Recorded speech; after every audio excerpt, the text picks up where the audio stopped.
Hello, everybody. We're just about to start on time. There are 2 seats at the front if anybody wants to come and... Oh, coming in. Take a pew with us. Welcome to the Panda Pavilion and to a very exciting event on power to the people, empowering the public to keep 1.5 alive. We're nearly at the end, dare we say, of this crazy fortnight. And the focus is obviously on the big targets which are critical to success and to keeping 1.5 alive. But I think everybody in this room and certainly on this panel knows that actually it's the delivery phase that is going to be the most important, and that's in the next decade ahead. And bringing people with us is going to be crucial. So I'll introduce the panel. And then we're going to give a very brief intro to a tool that we have worked on, which is around people power, involving some of the people on the panel. So on my far right, I have got Michael Matheson, who is the Zero Carbon Minister in the Scottish Government. I'm also told he's the man that gets things done. So I'm glad those 2 things go together. That's a good start. On my right, my first right, is Keith Anderson, who is the Chief Executive of Scottish Power. And WWF is really proud to work with Scottish Power. Keith and his team are absolute bunch of rock stars. Not only are they leading the way, but they're just also very, very nice to work with. So, and that does make a difference. To my left is Rich Wilson. We bizarrely met on an Ian Dale show the other day and didn't get any difficult questions. Which was a welcome relief to all of us. And Claire, I'm going to make sure I don't say this wrong, Claire, your surname. Claire Dicta from the National Grid as well, who has worked with us on this tool.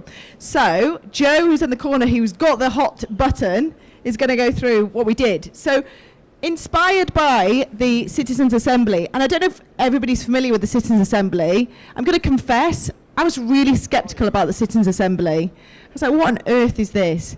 If you watch the BBC documentary on the Citizens' Assembly, it's one of the most moving and inspiring documentaries I've ever seen. I genuinely cried. I thought that, you know, the way people engaged, the difference it made was incredible. But we're very excited to think about how you learn the lessons of that 8-week programme, how you extrapolate that, and how you can bring as much of the UK with us on our journey for the low carbon transition. So one of the tools we did was we along with our partners on the panel and Demos, who aren't here, we did this WWF's climate calculator, and it was to try and get the public on board of, we know that the low-hanging fruit has largely been taken in terms of that transition, and we know there's going to be some tricky decisions ahead. So we want to engage people in those decisions and they can make some of the choices. So if you haven't before, please do go onto the climate calculator and have a go yourself.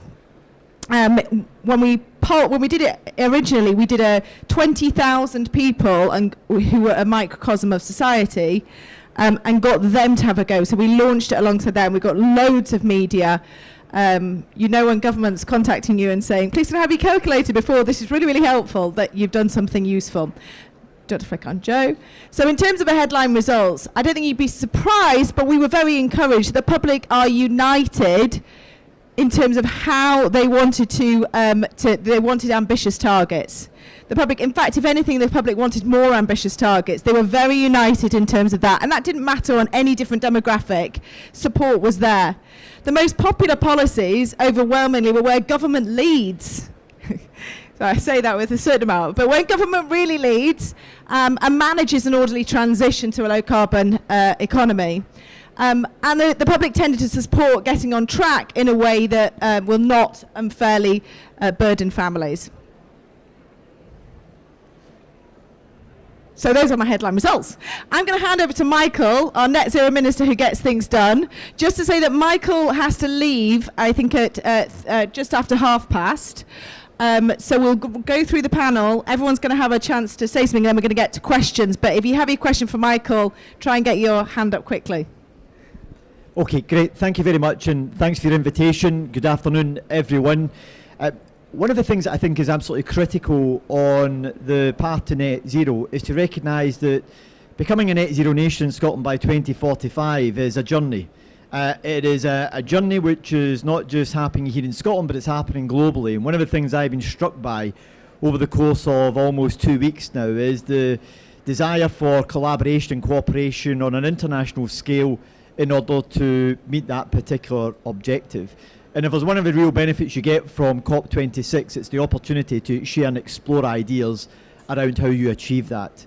And one of the key themes that the Scottish Government set out in the course of its COP strategy was to emphasise the need for a fair and just transition, and the need for that to be embedded right at the very heart of any journey to becoming a net zero nation. And we want to see that happening not just here in Scotland, but we want to see that happening on a global scale. The real danger, I think, or one of the real dangers on the journey to becoming a net zero nation, is that it appears as though it's very much a top-down approach. It is government, or it's subnational governments, or it is some other sphere of government lecturing or dictating what measures need to be implemented and how they should be taken forward. And the measures that we take here in Scotland won't necessarily be the same measures that are necessary in England or Wales or in Brazil or in North America.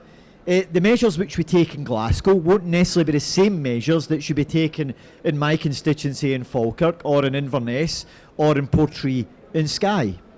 So we need to make sure that the approach that we have to becoming a net zero nation is informed by individuals and communities, which is why we gave support for the creation of the Citizens' Assembly, bringing together 100 of our fellow citizens with the opportunity to explore and consider the issues around how we should go about tackling climate change here in Scotland, and to then make recommendations to government on how we should then look at taking forward the actions that they believe we should be prioritising. And let's just keep in mind what that process is involved. So 100 individuals of our fellow citizens coming together, hearing advice and information from a range of experts, both domestically and internationally, on how we should go about tackling climate change. Doing so between November and March of last year, and then publishing a report which was then submitted to the Scottish Government earlier this year. And in the Citizens' Assembly, they have made some 81 different recommendations for us as a government to consider. They're recommendations which are challenging and they are ambitious, and rightly so. So here comes a difficult bit. We now have, as is set out, 6 months to respond to the recommendations that were set out by our Citizens' Assembly. And that piece of work has been taken forward just now internally in government. And the good bit about it, and one of my key roles in government, is that it's not going to be me that's simply going to be responding to it. It will be ministers across different portfolios who will have to devise the response in their portfolio area to the different recommendations that impact on their portfolio. And that will all be collated into one single response, which we will publish before the end of this year, because we have a commitment to deliver it within a 6-month period. And the real strength, I think, with the Citizens' Assembly model is that it's a model which is not unique to Scotland. It's a model which has actually been used in the Republic of Ireland for a number of years, and we have learned from their experience in helping to inform our process here in Scotland. But it's a mechanism that I believe, from a ministerial point of view, that helps to get you detailed and clear understanding of the public's view out with the political bubble and out with, no disrespect, the NGO political bubble. Because it gives a voice to individuals directly in a process of informing and in shaping national policy making and national policy thinking on what is the biggest challenge that we face globally, and that is the issue of climate change and nature loss. So it's a very powerful tool to act as a check on ministers and government, but to also act as a voice internally in the policy making and policy design on how we move things forward in a way that is very clear and very direct to ministers and to government informing its policy. And I want to close on this particular point. The Citizen Assembly was one element of the work that we've taken forward. The second part that sat within that was also our Children's Parliament, to give them an opportunity to inform the Citizens Assembly on what their views and their priorities were. Young people have put climate change right at the very heart of the political agenda, and they're continuing to maintain it being right at the very heart of it. And we need to make sure that our young people's voices are heard in that process. So between our Children's Assembly and between our Children's Parliament and the Climate Assembly, we have been able to capture the voices of 100 of our fellow citizens and 100 of our young people from 10 different schools across the country. And that, in my view, helps to ensure that our young people's voices are still at the very heart of this debate and informing our policy. And in winding up my comments, I want to say one thing that I'm going to announce here this afternoon. One of the asks that we had from the Citizens Assembly was to create what's called resource libraries, where the tools of the trade that you may often use only every couple of years, and then once you've bought it to fix something in your house, you forgot where you put it or it no longer works. He asked us if we would set up a number of resource libraries across the country. I can announce today we're going to do exactly that, providing the toolkits that people can then tap into and use for their DIY and for local community projects, allowing them to get access to the equipment. But it's that type of practical policy making that helps us to start to change the culture and behaviour of people as well. So I was characterised as being a minister that likes to get things done. There's one of the 81 recommendations we're going to take forward, and we're going to roll that forward in the next couple of months. I hope that by the end of the year, when we respond to the 81 recommendations, you'll be left in no doubt about the Scottish Government's commitment in doing everything we can to play our part in tackling the twin crises of climate change and nature loss that's affecting us here in Scotland, but also affecting the rest of the globe. Thank you very much. Thank you, Michael. Only 80 more to go. No, that's fantastic. Thank you so much. I'm afraid, is it all right to pass your microphone on to Keith? Oh, you've got one. Fabulous. You said I was a rock star. I always have a microphone. Over to the rock star with his microphone. Thank you. Look, I think just a couple of reflections on COP and the linkage to public and to people and what we're trying to do and trying to achieve. I think this has probably in many ways been the most public COP, certainly for us as a company. I mean, we've done lots of stuff in here in this building, which isn't maybe the most public bit of COP, but we've been running a massive program of events up at our headquarters where we've invited in lots of other organisations and loads of members of the public to take part in the debate and the engagement. I think it's been really healthy. We've been running a whole load of events up at Whiteley, our wind farm, and the great thing about Whiteley is that about 100,000 people 100,000 members of the public go to Whiteley wind farm every year, which is quite incredible to get that number of people go and visit a wind farm. And again, it's a great way of engaging people in the debate and in the process. We worked with the UN at this COP on the Move for Climate cycle ride, which started at Longannet coal-fired power station and came to Whiteley before coming to the COP. And again, it was just a great way of us showing the transition we've made and the transition Scotland's made and the linkage to the communities at each of those points as well. And in a couple of weeks, we're going to blow up the chimney at Longannet power station, which was the last coal-fired power station in Scotland. And it's, at one level, that's just a bit of a PR thing. It's a bit symbolic, but it is quite important to us because for us, there is no going back. So that's it. It's gone. We're blowing it up, and we can never ever use it again. And that's it's just a good statement to make as well. I think our entire business, I look on and I often say to people it's a community business, and some people find that quite strange because we've got a big office, so how can you be a community business? But everything we do goes into the community. Our wind farms that we're building, the solar plants we build, they're all built in local communities, and they're built with the local community getting involved in the project. Our grid system, which we refer to as being the arteries of the entire electricity and energy system, that goes right into the community. It goes into schools, hospitals, it goes into local community centres, as well as into people's houses and businesses. And then we've got a retail business, which is obviously a very customer-facing business as well. And that keeps us really very well attuned to what people want, what people need, what people are asking for, what they're demanding. And that's been critical for us in the whole conversation and debate about how do we tackle climate change, because this is about how do we make it easy for people, how do we help people come on the journey with us, and that's really important. When we got to the end of the first week of COP, there were lots of people asking me, how would you sum up COP, what's happened so far, and that kind of coincided with the youth march through the city, and I think that was fantastic to see tens of thousands of young people marching through Glasgow, and they came right across the front of our office. And it was, I kind of summed that up as being a very clear message there for COP and for all of us, which is, do more, do it now, do it faster, do it for them. And that to me sums up this COP and its engagement with the public. I think, it's difficult, it's not easy. If this was easy, we would have done it years and years ago. So there are lots of bumps in the road and lots of challenges for us to go through, but we need to tackle it together and we need to get everybody bought into it.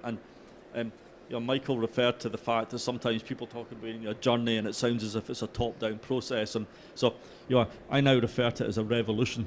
This is a bottom-up process. This is about getting a revolution, and if we get the public involved, we've seen much more business involvement in this COP, much more involvement and interaction with the finance community, to the extent now that I think that the citizens, the business community and the finance community have a greater role now than the official negotiations. The official negotiations are important and we need the framework and we need the targets, but the delivery is people, businesses and the finance community. And if we work together and if we do it 100% and involve everyone, then we'll deliver on the revolution and we'll get a success. Thank you. Thank you, Keith, and thank you, Michael. You've both given me a bit more excitement for the future, so thank you for that. I'm going to hand over to Rich, who is obviously from the Global Assembly, so not just around the UK, but around that Global Assembly. If you can tell us a bit more about that, that'd be great. Yeah, thank you. So, in my opinion, the climate emergency that we're all talking about is fundamentally symptomatic of a governance emergency.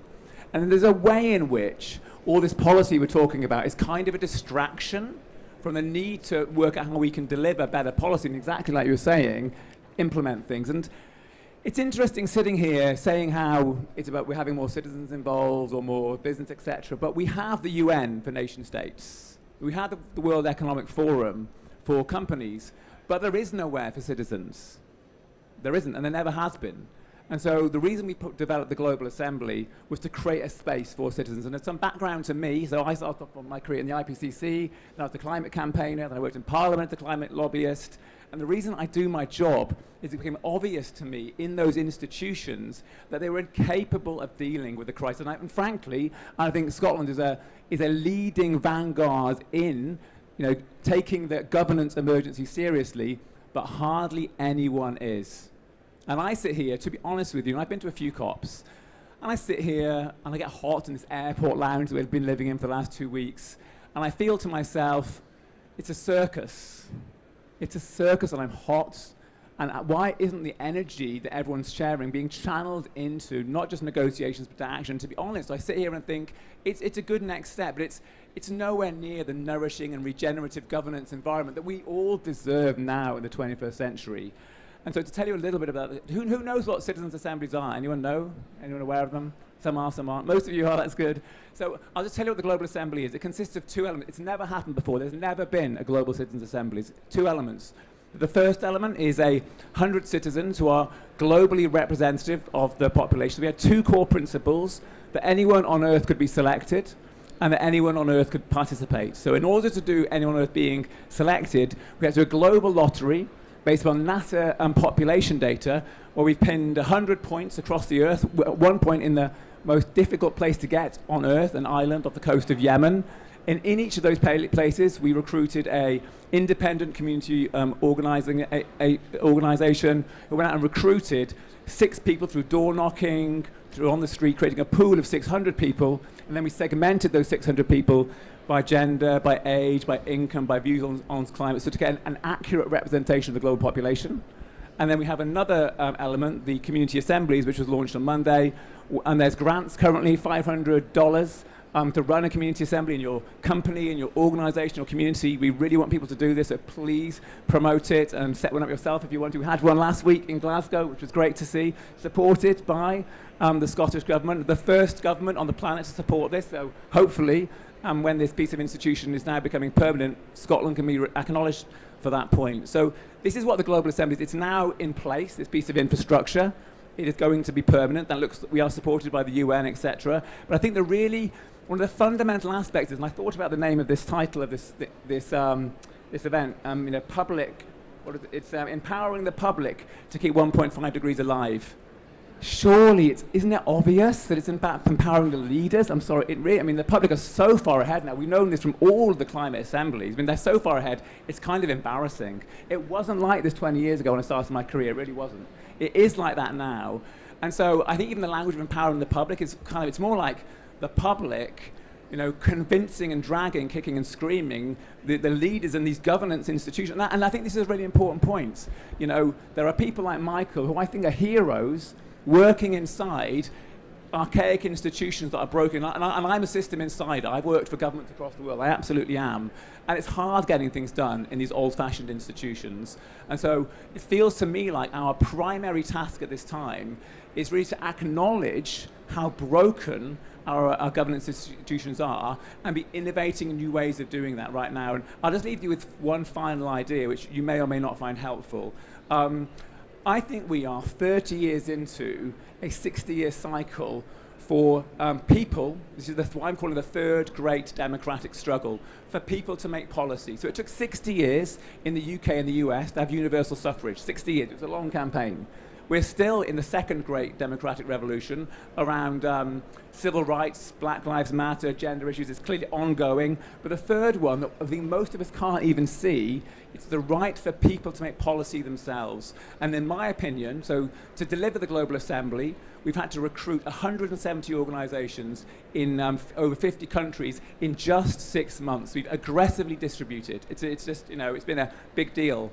Now, I think, and I think perhaps Scotland can lead the way on this, I really do, is we need to aggressively distribute the citizen assembly model, engaging not just hundreds of people, but thousands in the negotiations, whereby collectively citizens and leaders can be in an adult-adult relationship, acknowledging the power that both parties have to lead the transition. But it's not about people like me. I would really discourage anyone from paying me to run another citizens' assembly. Instead, I would suggest we create protocols and systems to enable people themselves to aggressively distribute the model. It won't be perfect, but we haven't got time to do it in any other way. Thank you. Thank you very much, Rich. Thank you for handing over to Claire. I'm keen. We've got I think another 10 minutes with the minister. So after Claire, we'll go straight to questions. So get them ready, because we are on a panel of heroes and rock stars. But it's a very exciting panel. Over to you, Claire. Thanks, Katie.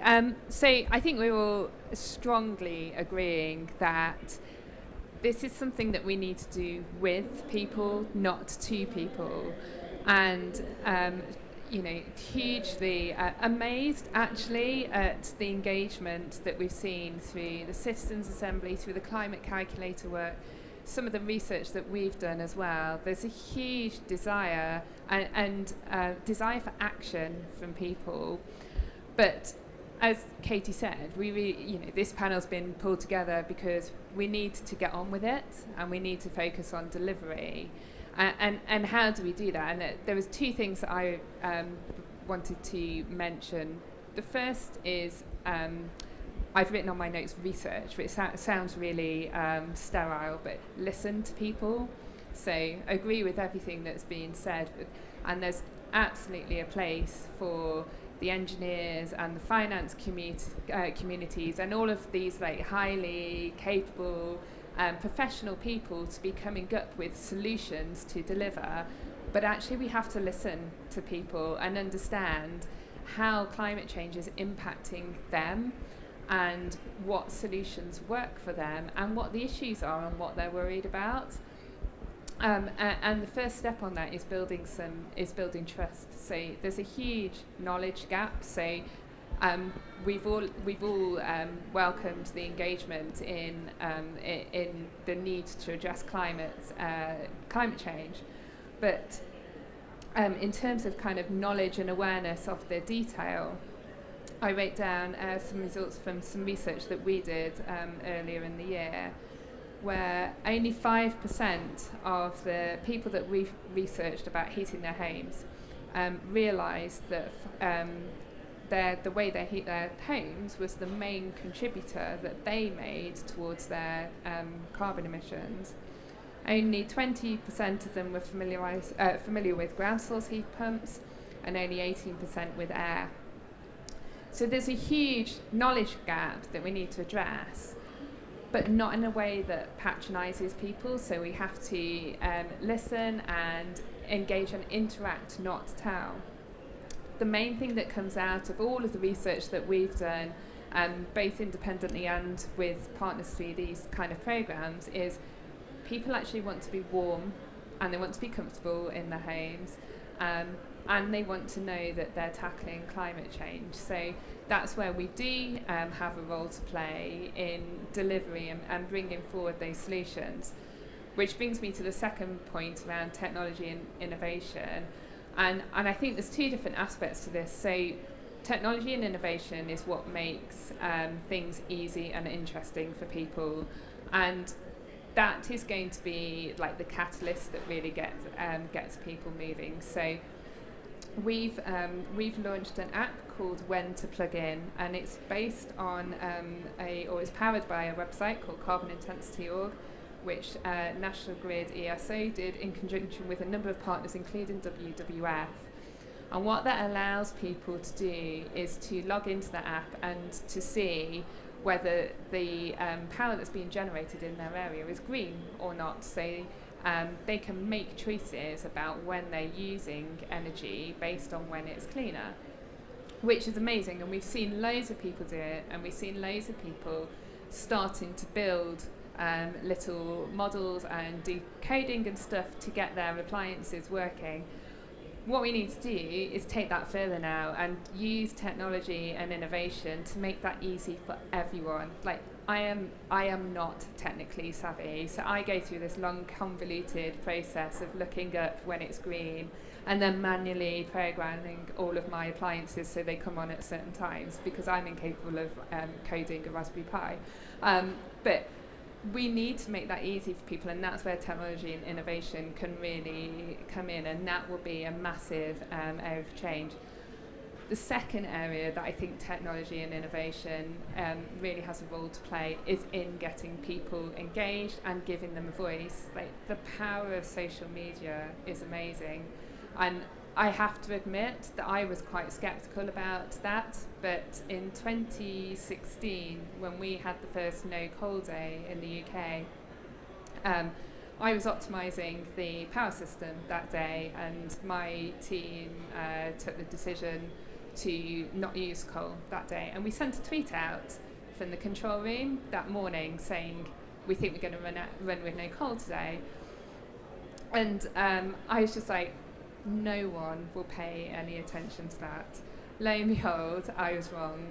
It got retweeted by Al Gore, it got retweeted by Matt Damon. It was the top trending tweet in London that day, and set off a whole chain of events where we were just continually breaking records in not using coal generation.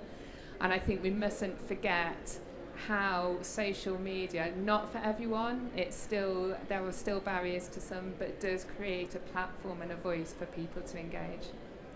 Thank you very much, Claire. It's really, really exciting, and it's great because I think for me, and probably Rich and I were at the same COPs nearly 20 years ago, but in terms of, I've always wanted a plan and someone to come up and be like, this is the plan. And actually, nobody's got the whole plan, but we've all got component parts of the plan.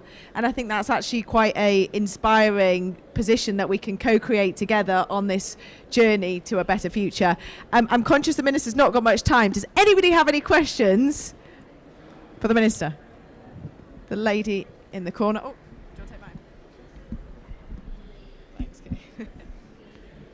Hi, I work at IPPR on the Environmental Justice Commission, and we ran citizens' juries across the UK as part of the work of the Commission.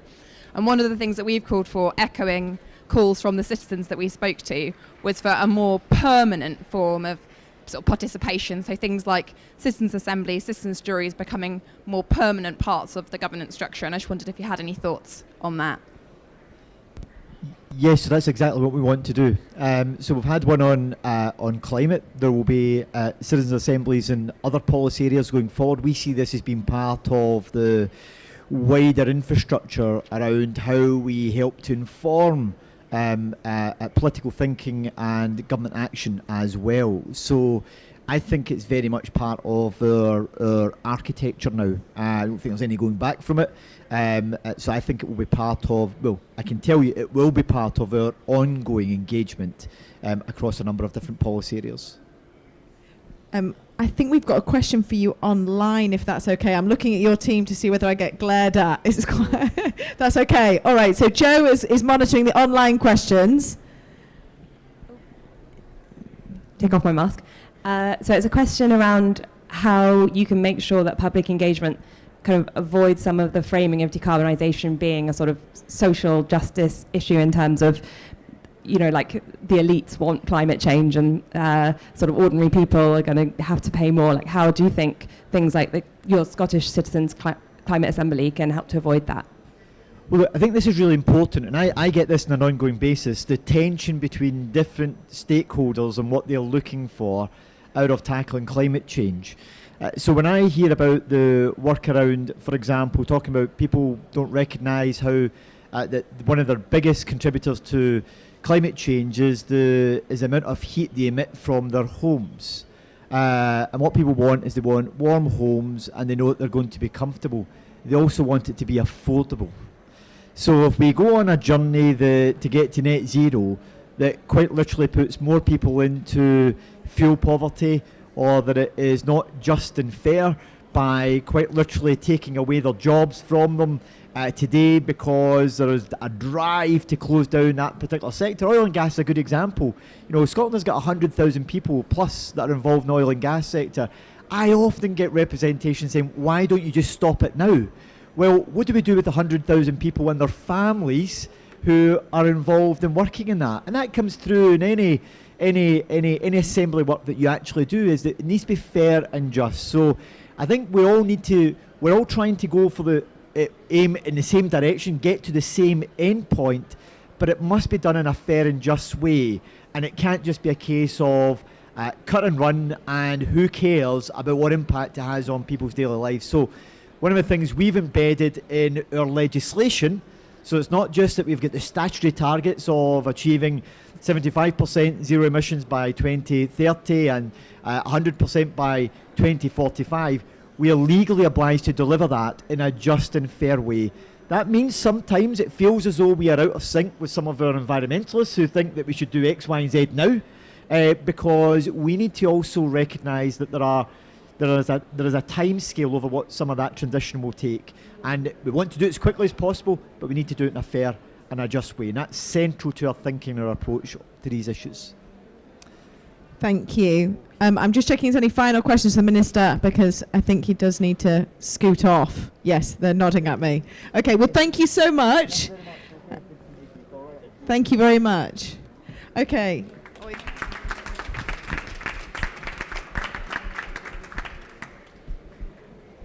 So now we get left with the rock stars. It's okay. It's a hero. It's fine.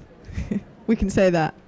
And so, like these are three super inspiring people. Like I have to say, I feel this panel is full of, you know, there's things that have been done have been great. So I guess how do we now bring the public on that next phase of the journey that we know is going to be a bit trickier, how do we bring them with us? So any questions in the room or online to any of our panelists? Thank you. Lady at the back first. Oh, is this me? Okay. Hi, I'm Kat. I'm a movement building manager at WWF UK. And one of the things I'm most interested in is the effect that climate assemblies and just citizens' assemblies in general has on the individuals that attend. So we saw in the documentary people going from being very low-level democratic citizens right through to becoming councillors that are having impacts in their communities. I just wondered if you could speak to any of the infrastructure that we need to put in place to make sure that we can support people to take that onward journey. Because the biggest risk I can see is to engage people with the Citizens' Assembly and then fall short of providing them with the support to keep going on that journey with us. So if there's anything you've got there or any advice for someone that's hoping to set something like that up at some point, I'd really appreciate it. Thank you. Thank you. I think that's for Rich, but should we take the lady at the front as well at the same time? Hi there, I'm loud. I'm Sian Henley from the University of Edinburgh, and I work in broadly this field. And I'm really interested about how we interest some members of the public. So I think we're definitely preaching to the converted here, and I think it's one thing to take people who care about climate change and empower them to do something about it. But I think it's fair to say there are still quite a lot of people who are just not that interested in climate change, don't really see the impetus to change their lives in order to solve this problem that they consider to be a bit abstract. So the question for whoever chooses to take it is, how do we engage and convince people who aren't already convinced that we really need to do all of this and we need to do it at large scale urgently? Okay, thank you very much. We'll just kick off with those two, and I know I've got the gentleman in the room. So the first question I think is for Rich on citizens' assemblies, and then I'm going to turn to Claire and Keith in terms of how do you engage the people who don't really give a monkeys yet. So hi, Kat, and I'm aware there are quite a lot of people here who know a lot about citizens' assemblies in the room, so they might have things to say as well. But so it really depends, actually. So there's a way in which citizens' assemblies, although they are officially a specific methodology, they're actually delivered in incredibly different ways in different places. And a really great comparison between this is the UK and the French one. So where the French one really framed citizens as a political chamber, and the UK one was informing a political chamber.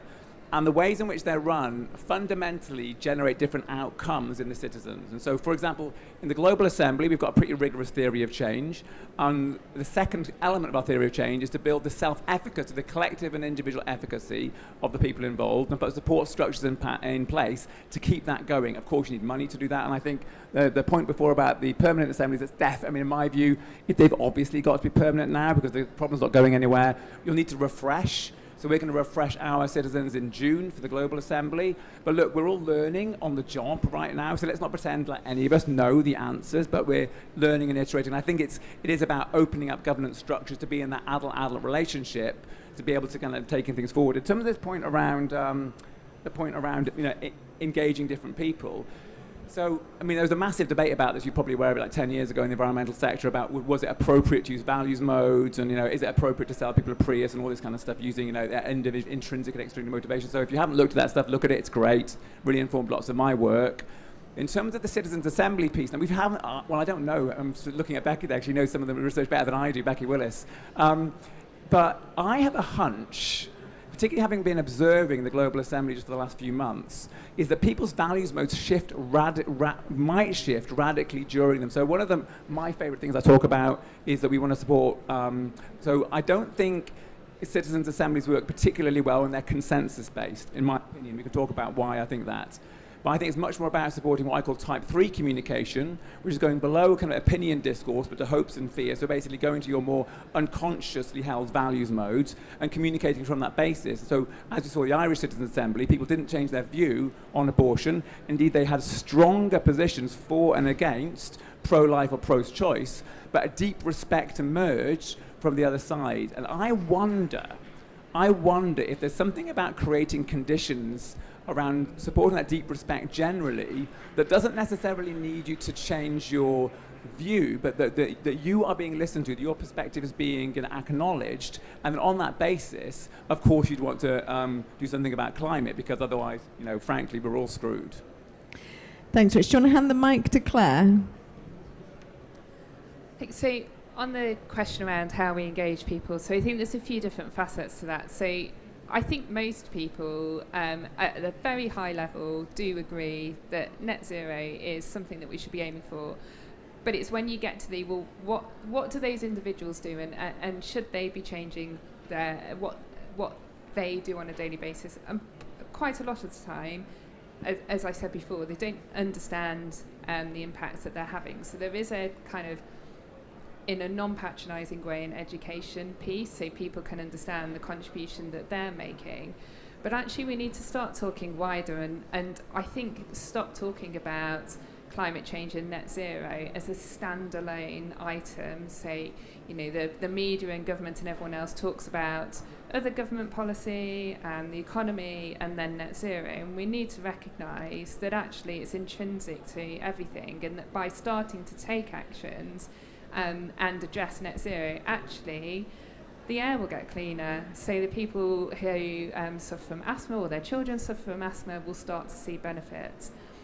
We need 400,000 new jobs in the energy sector to achieve net zero, and a lot of those jobs are in the areas where they have seen a decline in traditional industries like coal mining and steel and others. So there's an impact on those local areas in terms of increasing jobs to achieve net zero. And it's those types of things, I think, that will really engage people in the wider journey to net zero, rather than going, well, let's try and explain the science to you, or why you should do this because it's a good thing for the planet. So we've got to make it relevant for the individual. Thanks, Claire. Keith? Yeah, so look, I agree with everything that's been said, but and part of it is about time. This will take time to get to everybody. But if you think about it from the point of view of where we are in the UK, we're now at a point where every mainstream political party in the UK agrees. I think it's kind of difficult now to find a newspaper that questions the science of climate change. There's maybe one or two still out there, but generally the mainstream media is now all telling the same story. So this will filter through to everyone. The more we do, particularly with children and young people, it filters up the way as well. And then part of it is also about using other people to get the message out there, so people aren't just hearing it from politicians or business people. And actually, funnily enough, I was asked a similar question by somebody in the media early on today, and they asked me who had most inspired me when I was listening to all the speeches at COP, and I gave a slightly tongue-in-cheek answer. I said, well, I'll go from the sublime to the ridiculous, which is at the sublime end, Sir David Attenborough, and he was inspiring. I think he must have inspired anyone that listened to his speech.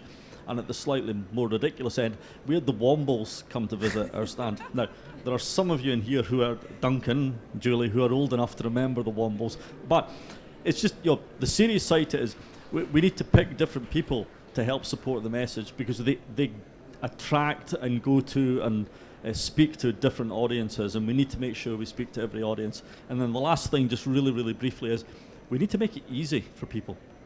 That's absolutely critical, and particularly when you talk about some of the bigger things like transport and like heat. Our job in the energy sector is to make it easy, so that when you're going to change your car, the obvious choice, no matter who you are or what you do, the obvious choice is the electric car. When you're going to change your heating system, the obvious choice is to go for the decarbonised heat system. And that is absolutely incumbent upon us, and that's partly to do with cost, it's partly to do with innovation, it's partly to do with investment. But make it easy. The easier we make it for people, the more likely they are to come on the journey with us. Thanks, Keith. I know we definitely had two questions in the room. There's a lady at the back. Oh, we've got loads now. Oh, Becky, there's a lady at the back with a spotted shirt on. There's a gentleman over here. And then I can see Becky and another gentleman behind. If I can remember all four. Go. Hi, my name's Katie Reid and I work for the Children's Parliament here in Scotland, and I know earlier we were talking about the relationship between the Children's Parliament and the Scotland's Climate Assembly. And just for those of you who don't know, we do have 2 of the children that were involved and also some of the adult assembly members. So if people are interested in hearing about their experiences and the journey they've been on, I'd really recommend asking them as well. But I did just want to flag, you know, we've seen across COP that the climate crisis is a children's rights crisis, and children have the right to have their views taken seriously. How can we move the model of citizens' assemblies to be one that's intergenerational, so that it begins with children and it goes across the lifespan? We didn't have a blueprint to work from. When we got approached by the Climate Assembly, there was very little from us to draw from. So we've been on a bit of a journey, but I'd love to hear your thoughts on how we can roll that out elsewhere. And if you'd like to speak to the children, they've got some brilliant insights on it too. Thank you. Really appreciate that. As Becky's moving over to this gentleman, just to say, I have a slight bugbear on this, though, that I've worked in various organisations that have said, let's listen to the voices of children.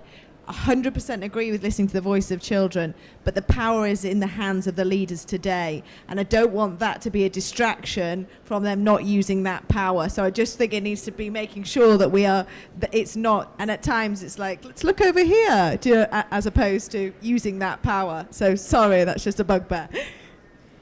John Vlasto from the One World Trust. Question on Global Assembly. So if you have a citizens' assembly in Ireland, the output could go to the Irish government, who could deliberate and legislate and do something. So 2-part question. Where does the output from a global assembly go? And might part of the output be a demand for more effective and accountable global governance? Thank you. We had a couple more questions as well. There was Thank you. And yeah, on the Global Assembly, I didn't have a question, but I just wanted to say what an achievement. Absolutely incredibly mind-blowing. So, and I've been watching it really carefully. My question was about something else, actually. I wanted to track back to something that both Keith and Claire said about the fact that people don't understand that fossil fuels are heating their home at the moment. And I think there's a danger with that we then decide that people are really not very clever because they haven't realised that. But actually, we've had 20 years of climate policy that ignores people. And I've done some very nerdy document analysis, which basically shows that people are mentioned 3 times more in budget documents than in climate strategies. Wow. And when they are mentioned in climate strategies is as a consumer. So my question, and this is probably more sort of UK than globally focused, but my question is, how can we actually get policies and strategies in place which treat people as active citizens rather than as passive consumers? Okay, there's a lot of richness there. Becky, do you want to pause? I know we're going to come to you after this because we've got the Children's Assembly over here, which is, and the children in the room as well, which I think would be great to hear from. We've also got the gentleman of how it actually has it landed, how has it made a difference at the same time. And I don't know if Rich, you might have some examples. And then Becky with that slightly astonishing fact that actually budgets are more humanising than climate policy. I'm like, whoa, when the budget is a humanised document, that's a pretty low bar. So Keith, can I come to you first and take your pick of those rich questions, and then I know we've got more in the room, which is great. Yeah, look, we do need to engage with people more, but I would never ever want to give the impression that that I think the public don't understand. The public clearly understand what in God's name is going on.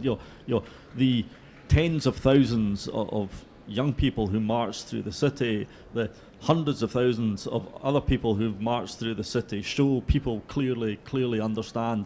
And the engagement we have with our customers when we go out into communities, they clearly understand. The fact that 100,000 people come and visit a wind farm every year shows that they engage and understand. And that's also why we're working with organisations like WWF, because they reach a different audience than we can reach.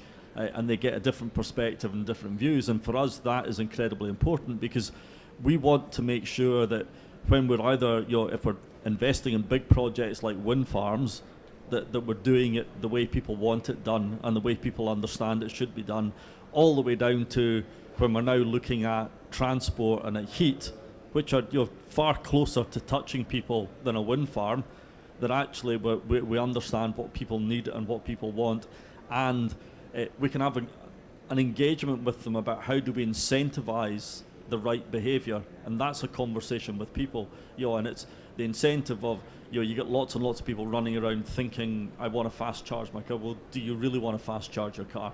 Let's sit down and talk about how you use the car. Let's understand what the car's used for, and then we'll help incentivize you to use it in that way, and you'll be rewarded for using it in probably the way you normally use it anyway.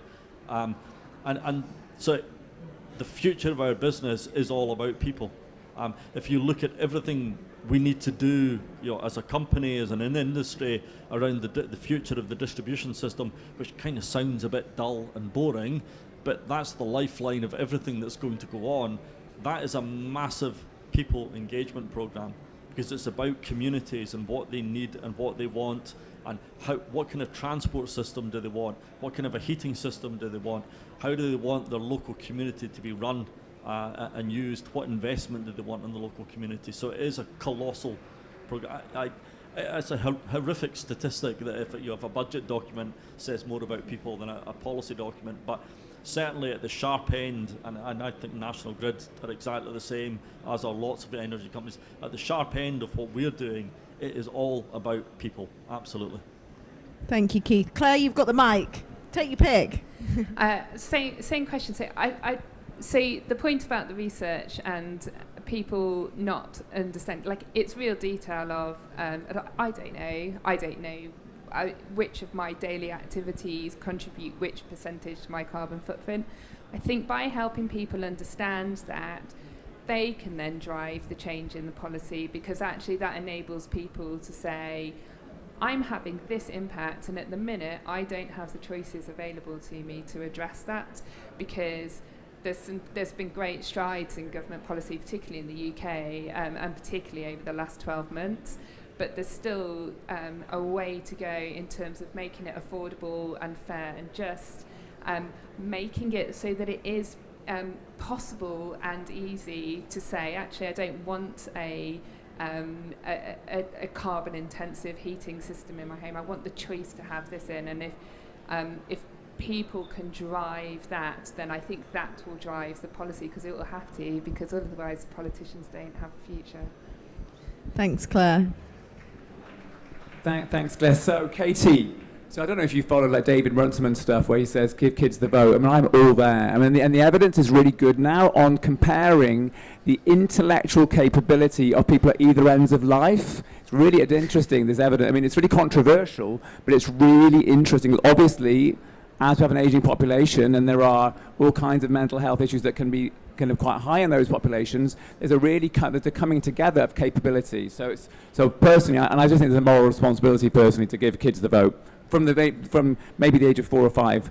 That's just my opinion. I don't think we should laugh. I think it's serious, because otherwise they're not being taken. And I think your point, Katie, just then about power in the hands of the leaders.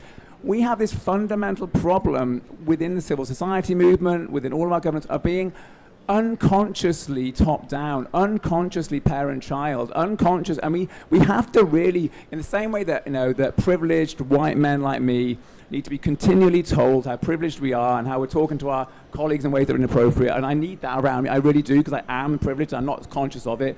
People in rooms like this need to be told time and time and time again to stop being unconsciously top down. And personally, I think this children's voting thing is a really good example of that. So I think it's serious, not a joke.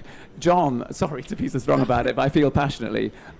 John, I mean, so a great question. I mean, the mandate question is a great question. So, if we're going to wind back. So I founded an organization called Involve, which has run a lot of these processes. Back in the day when I was running that, it was the Blair Brown era. We got incredible mandates. We got ministers time and time again saying, we will implement. And they very rarely did. And in fact, my ex-colleague at the time, who's Stella Creasy, the MP, she was very well connected into the Labour Party. She went around and spoke to all of the special advisors and said, you said you were going to implement, you didn't implement. This is like 10 years old, this research. And basically, what we found was not a surprising finding, if you just think about it for a microsecond, is that policy isn't linear. You know, policy's messy, policy's in the sludge, policy's in the bureaucracy. If you look at lots of UK policies, say social care and climate policy, we've got some quite amazing policies in lots of areas, but as soon as they hit the reality of delivery, it's complicated. It's really, really difficult. And so the reason I mention that, John, in this context is that having these mandates and the idea that a mandate is going to lead to delivery is a bit of an illusion. So again, we have, in terms of the three elements of our theories of change, we have one element which is about influencing institutions. When we say we've got a major assumption saying the institutions will not be able to listen. And so far we have to have another set of activities like the cultural wave, like communications, etc., to try and get around that. And of course the BBC documentary was a wonderful example of that involved it around that. So I think it's really important to disillusion ourselves of this linear policy making process, because it's just simply not like that. And also, again, it comes back to that unconscious, I think, top-down nature. Once we're focusing upon the politicians, we deny the real, the awesome power of humanity. And I think this again, speaks a little bit to Becky's point. There is this sort of deficiting all the time, deficiting of people. In the Global Assembly, and I know my team are watching this now, and I'm going to get the stat wrong, but there's something like 18% are illiterate, that are in the Global Assembly, matching global demographics. And so they've all had to be supported to go through the information materials that have been developed by the ex-chair of the IPCC to understand it. They have no problem in understanding this. They're looking at exactly the same NDC targets that the leaders are too. The same stuff. We've just translated it for those audience. And they're like fully on board. They're managing to have incredibly intelligent responses. So I think really it's all about the conditions that people are in to ensure they are both framed as leaders and given the information in a way which frames them as leaders. I think that just one other thing just to come back on briefly, which I agree with you about governments and leaders to some extent, but I think that's why I'm slightly more encouraged about COP26 than some people, which is actually if the finance and business communities step up and start to take over the delivery from the politicians, it will happen faster. And politicians are they're quite good at some things, and they're quite good for some things, and world leaders are, and they can set some frameworks and set some ambition. And then, in all honesty, the sooner they then step out of the way, the better. And they just leave us to get on and deliver it. And that's what we need to see happening. And I think that's the big push that will come on the back of this COP, which is, fine, set the target, set the number, now go away, and we'll go and do it. Thank you, Keith. Rich, you've proved me wrong once, so I'm sure you're going to prove me wrong again with the voting age. But in terms of, I know we've got another question in the room. I wonder whether one of the children would like to contribute or say anything in terms of, there's been some discussion around youth engagement and whether there's anything you wanted to reflect and, the room could learn. But I know we've got a question first for this gentleman, Becky, in the middle. So in terms of, and if you don't feel comfortable, then don't. But just if you've got a minute and you wanted to, put your hand up. Cool. Hi, Logan from Hope for the Future. So we're a democratic engagement organisation. So naturally, very pro-citizens' assemblies and very interested in a lot of the things that have been said here. I suppose just something I wanted to ask about. He says, flicking over the notes, just remember what his question was. So obviously, citizens' voices, citizens' assemblies, they're a great way to get the authentic voice of the citizens and in the informed voice of the citizens. And as some people in the room will know, we recently had a citizens' assembly commissioned by several select committees in Parliament. And although we've had some good engagement with that from the Scottish government, or at least based on what Matheson was saying earlier, some good engagement in Scotland, I was really disappointed by some of the UK government's response, because obviously, as with many reports, they have to go through line by line, and they sort of responded with it in the normal way that they do with select committee reports, which is, it's they respond with it in the usual way. So I was sort of wondering, with regards to that, what can we do? Maybe, what can people like us in this room do, perhaps, to ensure that with citizens' assemblies, when they occur, how can we ensure that they're as effective and implemented as possible? Brilliant, thank you. Joe, did you have a question online? And then I think as well, one of our young people would like to contribute. I'm fine, thank you. Are you okay? No? Cool. We can always come back if you change your mind. I'm still slightly haunted by the fact that my 5-year-old might get the vote. She's already got quite a lot of control over me. So just one question online, which is for Richard, which is about how can the NGO world get involved with the Global Assembly, and so yeah, how can they support and get involved with the Global Assembly and what it's doing? Rich, you are the man at the moment. With no, not at all. So Logan.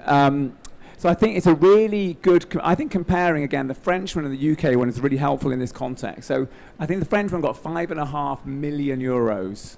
I think the UK one, again, back my correct, was it £550,000? I mean, they did an amazing job, in my opinion, on what is a really tiny budget for this kind of thing. That's my general view on it.